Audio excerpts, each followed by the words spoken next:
AITA for calling my HOA president's bluff and getting her kicked out? I moved into a quiet little cul-de-sac last year. It's mostly retirees, super calm, except for Linda, our HOA president. She's the type who looks like she'd measure grass with a ruler for fun. A few months after I moved in, I put a small wooden bench under the tree in my front yard. Nothing flashy, not blocking the sidewalk, just a simple bench to sit on. 2 days later, I came home to a bright notice taped to my door. Notice of violation, unapproved structural addition. Fine, $50. I'd never heard anything about benches being banned, so I emailed the HOA board asking for clarification and a copy of the bylaw. A couple members replied basically saying, "What violation? What fine?" They didn't even know there was a system for individual fines like that. That was my first red flag. Meanwhile, Linda kept doubling down. She sent more notices, second violation, failure to comply. Additional fines may be added. Every time, I replied to all board members asking, "Which bylaw is this violating? When was this rule adopted?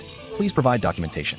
Linda never answered those questions. Instead, she started saying I was harassing leadership, challenging authority, and disrespecting the HOA process. She also tried telling me that if I didn't pay, the fines would accumulate and be sent to collections.